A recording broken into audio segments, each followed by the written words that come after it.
Alors, dans cette partie, nous allons voir le procédé de fabrication du pain blanc. Donc tout d'abord, on va commencer par une autolyse. L'autolyse, c'est quoi? C'est un mélange de farine et d'eau qu'on va laisser reposer sans le sel et sans les ferments. Le but de l'autolyse, ça va être de commencer à former le réseau de gluten sans pétrissage. Ça va donc réduire la durée de notre pétrissage et ça va nous servir à avoir une pâte un peu plus souple, un peu moins élastique. Donc si vous avez une pâte qui a tendance à être très élastique, qui a tendance à garder beaucoup de force, vous pouvez rallonger l'autolyse, ça lui permettra d'être un peu plus souple. Voilà, donc on va commencer à mettre les ingrédients. La farine pour le blanc, vous pouvez prendre les farines de tradition qui contiendront généralement plus de protéines et qui auront un meilleur gluten. Le tout, c'est d'avoir une pâte qui va bien prendre de la force et qui va la garder. Mais ça, on le verra plus tard. Pour l'instant, on va faire notre mélange. Donc là, c'est très simple. On va juste mettre la farine et une partie de l'eau. Pour l'autolyse, on va plutôt tirer une pâte ferme. Personnellement, j'hydrate à 60%. Alors personnellement, je travaille au batteur parce que je fais des petites quantités. Mais dans une production, je vous recommande quand même de prendre un pétrin spiral.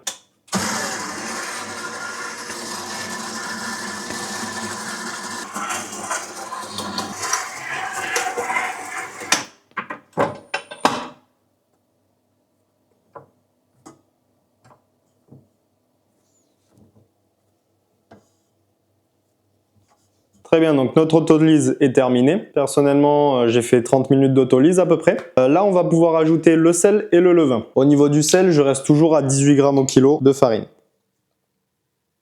C'est normalement le maximum au niveau de la réglementation. Et en plus, on va venir mettre un levain qui n'est pas salé, donc ça va diluer un peu le tout. Comme ça, on est sûr de respecter la réglementation et d'avoir assez de sel dans notre pain. Je tiens à préciser aussi que le pain au levain, ça a beaucoup de goût. Donc mettre beaucoup de sel, ça n'a pas vraiment beaucoup d'intérêt. Et en plus, vous pouvez dire à votre clientèle que le pain est peu salé et donc techniquement un peu meilleur pour la santé. Ensuite, on va ajouter le levain. Donc le levain, quand il est prêt, il a à peu près cette tête-là, vous voyez. Il est plein de bulles. Pour être sûr que votre levain est bon, vous pouvez prendre un pH mètre. Donc ça ressemble à peu près à ça. Alors moi, j'ai pas un pH mètre à sonde, mais je vous mettrai une meilleure référence dans la description. En gros, c'est un appareil que vous allez plonger dans votre levain et qui va vous donner le pH, donc l'acidité du levain. Il faut que ce soit compris entre 3,8 et 4,5. C'est la donnée de mesure. Et donc là, si vous avez un levain qui a bien bullé et qui est dans le bon pH, vous êtes sûr que votre levain est bon et prêt à être utilisé. Alors personnellement, je l'utilise assez jeune. Là, je dois être à 4,5. Je viens ajouter ça à ma préparation. Là, je tiens à préciser que je suis sur un levain de T80. Pour le levain, je préfère toujours utiliser des farines qui sont plus complètes. Donc là, on est sur un blanc, je vais pas prendre de la farine complète, mais je prends quand même de la farine bise, donc T80. Pourquoi? Parce que les minéraux et les vitamines qui sont contenus dans le son qu'il y a en plus dans ces farines-là vont permettre un meilleur développement du levain et ralentir l'acidification du levain au profit des levures. Et en plus, votre pain sera un peu plus complet et se conservera un petit peu mieux.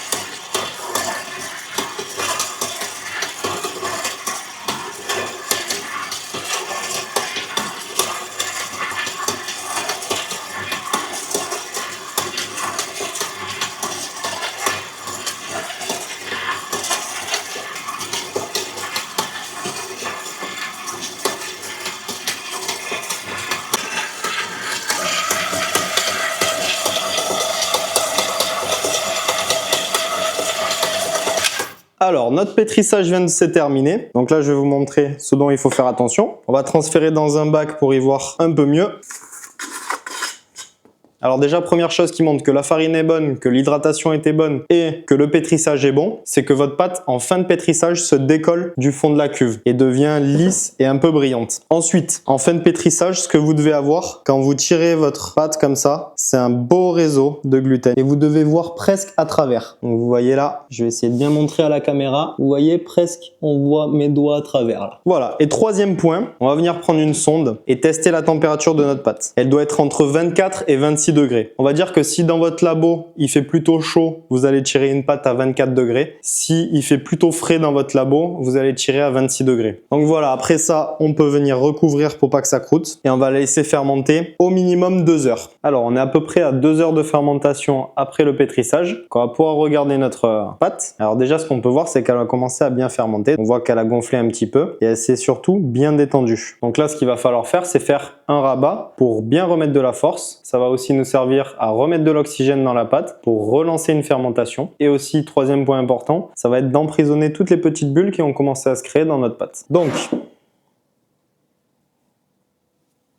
le rabat, ça consiste tout simplement à venir faire des plis pour remettre de la force.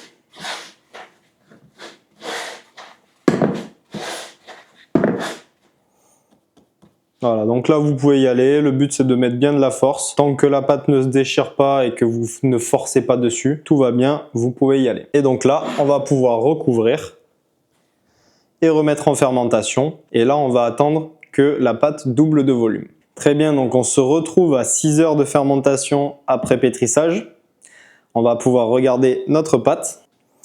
Voilà, donc là, on voit qu'elle a bien gonflé. On sent qu'elle est pleine de gaz comparé à tout à l'heure. Elle a quand même bien gardé sa force. Bon, elle a détendu quand même, mais elle a gardé quand même une certaine force. Donc là, c'est très très bien. On va pouvoir remettre un rabat et je vais vous expliquer la suite. Donc là, je vais me le sortir. Le premier rabat, on n'avait pas peur de dégazer. Sur celui-là, on va essayer de dégazer le moins possible. Et d'y aller assez tranquillement. Donc on voit qu'on a un beau volume. La pâte est bien gazeuse.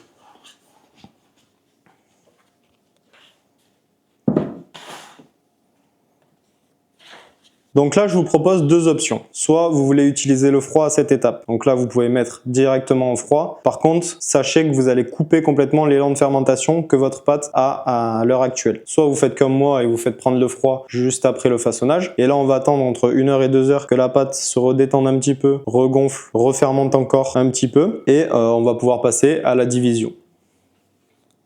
Voilà, donc on se retrouve encore après 2 heures de fermentation et donc on va pouvoir commencer à regarder notre pâte.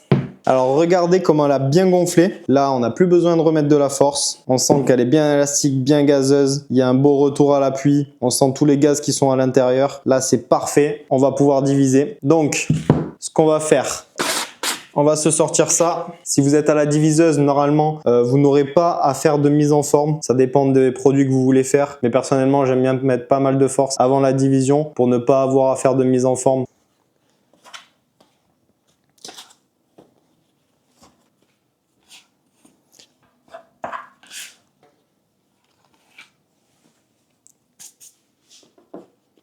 La mise en forme, très simple. Si on a de la force, c'est juste un petit pli comme ça. Là, c'est pour les baguettes, donc je les mets déjà en forme de la baguette. C'est dans le nom, c'est une mise en forme.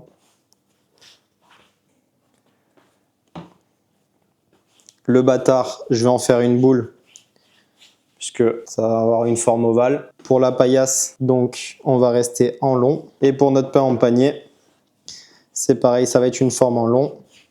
Donc, on va rester en long. Donc vous pouvez voir que le pain a beaucoup de volume, il a gardé énormément de gaz. Le but c'est de ne pas dégazer, à part si vous avez d'énormes bulles, parce que les énormes bulles risquent de s'éclater à la cuisson et ça va faire retomber votre pain. On va recouvrir ça et on va laisser ça détendre. Grand minimum 15 minutes. En règle générale, quand vous faites des grosses quantités, quand vous aurez fini de mettre en forme, ça sera temps de façonner les premiers pains que vous aurez mis en forme, puisque le temps que vous fassiez les autres, les premiers auront eu le temps de détendre. Alors du coup, j'ai laissé détendre à peu près 1 heure. Et donc là, je vais pouvoir vous montrer le façonnage. On va regarder nos pains. Donc là, vous voyez, quand on les touche, qu'ils sont assez bien gonflés. Ils ont détendu, mais en même temps, ils ont encore de la tenue. Donc c'est parfait, c'est avec ça qu'on va pouvoir façonner. Je vais disposer une couche sur ma plaque. On vient fariner la couche. Alors, on met un petit peu de farine en dessous pour pas que ça colle. Maintenant, les baguettes, ça va être très simple. Je vais venir plier dans le sens de la longueur, en essayant de garder un maximum de gaz, puis refermer en serrant avec mes pouces et venir étaler avec mes mains.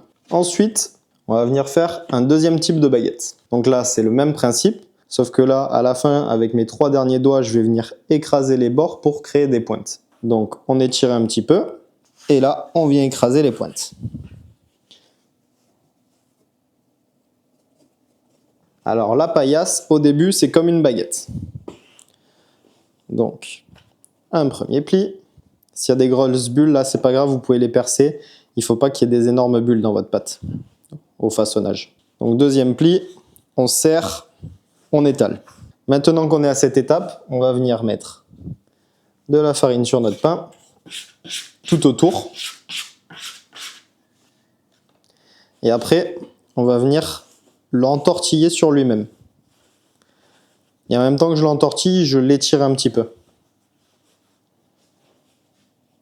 Voilà, il faut que l'entortillement soit assez régulier. Alors le bâtard, vous avez 2 choix. Soit vous allez faire un peu comme un gros pain, soit vous pouvez bouler et ensuite mettre sous forme d'ovale. Moi, je préfère venir rabattre vers l'intérieur, comme ceci, pour mettre bien de la force dans mon pain. Je scelle avec les pouces, comme d'habitude.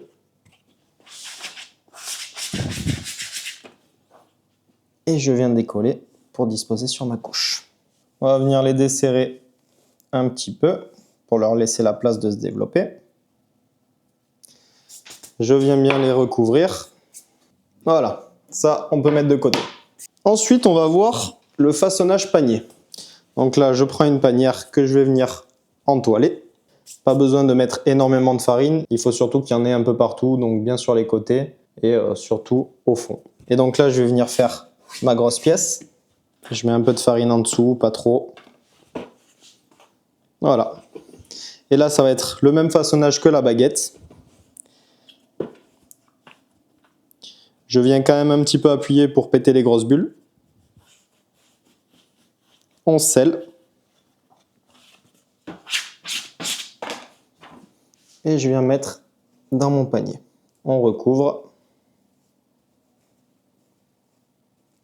Et là, on va avoir 2 choix possibles. Soit vous allez la faire pousser directement sans prise au froid, et donc auquel cas, vous aurez fait du pain en direct. Soit vous faites comme je vais faire maintenant, et vous mettez au frais pour la nuit, et vous cuisez que le lendemain matin.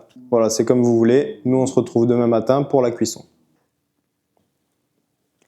Là, on va pouvoir les enfourner. On va regarder un peu, je vais vous montrer le résultat que vous devez avoir. Donc là, regardez, on a à peu près doublé de volume. Normalement, vous devez sentir un beau retour à l'appui, comme ça. Sentir qu'il est bien gazeux et surtout qu'il a bien détendu. Il doit avoir de la tenue sans avoir de tension. Donc quand vous touchez, vous ne devez plus sentir de tension à l'intérieur de votre pain, mais il a quand même de la tenue. Voilà, donc là, ce qu'on va pouvoir faire, c'est transférer sur notre tapis de cuisson. Alors pour les baguettes, je vous conseille d'utiliser une paline. Moi j'en ai pas, mais je vais faire comme ci.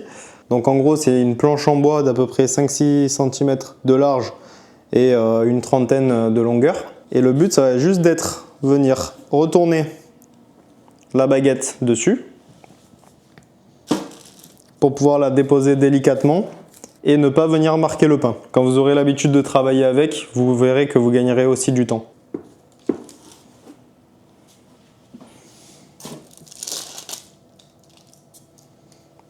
Maintenant, on va pouvoir passer au lamage. Alors, pour la paillasse, on ne va pas lamer, on va laisser comme ça. Pour les baguettes, on va distinguer 2 types de lamage. Vous avez le trait unique.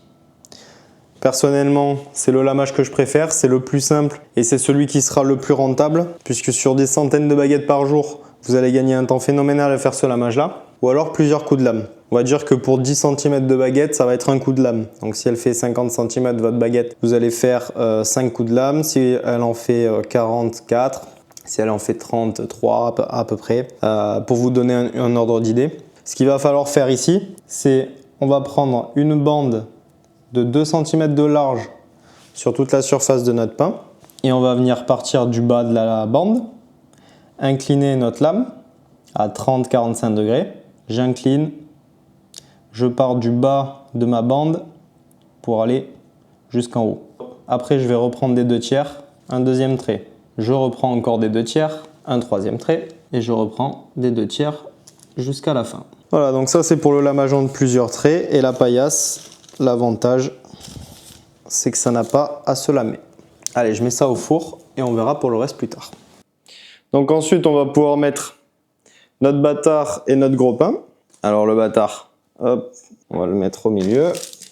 Et le gros pain, on pourrait le mettre comme ça. Mais ce que je voulais vous montrer, c'est que par exemple, on peut façonner en gros comme ça. Et si par exemple, vous voulez faire des petites pièces, alors c'est beaucoup plus adapté si vous vendez au poids. Là, je vais la découper en 2, on pourrait la découper en 4. Mais en gros, je peux la découper en plusieurs morceaux et je gagne du temps au façonnage. Puisque là, j'ai façonné en gros et j'ai pas façonné 2 pièces différentes, 2 petites pièces différentes. Et si par exemple vous voulez faire des pièces un peu plus grosses, vous pouvez après les découper en 4 ou même peut-être en 6. Mais là vous gagnerez énormément de temps sur le façonnage. Et avant la cuisson, vous aurez juste une petite découpe à faire. Et donc là ensuite on va passer au lamage. Donc le bâtard, moi ce que j'aime bien faire, c'est un coup de lame en long sur toute la longueur. Toujours la lame bien inclinée. Et ensuite on va venir faire un lamage un petit peu différent. Donc là je vais faire un losange. Et ici, je pourrais faire un petit épi de blé.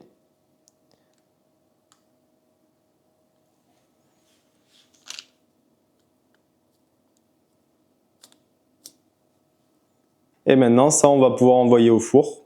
Et on verra ce que ça donne à la fin de la cuisson. Du coup, nos pains viennent de finir de ressuer. Donc là, on va pouvoir les regarder un peu. On a le coup de lame unique qui est très bien sorti. Vous voyez, il a bien explosé. On voit bien la grigne. Le pain ne s'est pas déformé. Ensuite, on a nos 4 coups de lame. Mes baguettes étaient un peu trop courtes pour 4 coups de lame. J'aurais plutôt dû faire 3. Il y en a quand même qui sont bien ressortis. C'est exactement ce résultat que l'on veut. Une grigne qui se soulève et de la régularité. Bon, j'ai perdu un peu la main. Donc maintenant, il est temps de regarder l'intérieur de notre pain.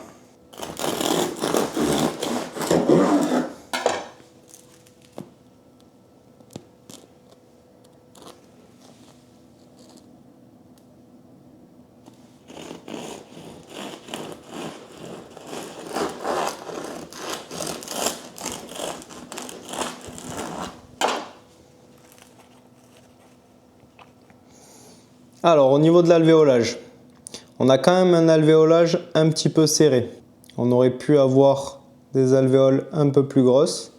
Par contre, on a une mie qui est très bien aérée. Ça, c'est nickel. Au niveau du goût, on retrouve bien les saveurs du levain. On a un pain qui a énormément de goût. On sent pas d'acidité qui prend le dessus. Donc ça veut dire qu'on n'a pas eu de surfermentation. Non, c'est très bien. Le goût s'est bien développé. On a un pain qui a une croûte croustillante, qui sonne creux. Donc tout va bien, on a bien réussi nos pains. Alors nos gros pains ont fini de ressuer. On va pouvoir les regarder. Donc là vous voyez, c'est le gros pain en long qu'on a. Donc on voit que le lamage a beaucoup pété. Bon, j'ai essayé de faire un épi de blé. Et au final ça a explosé au milieu. Le lamage en losange est pas mal. Il est bien ressorti. Et ça, c'est le bâtard qui a bien pété sur le gros coup de lame qu'on a mis au milieu. Eh ben très bien, on va aller revoir à l'intérieur comment c'est.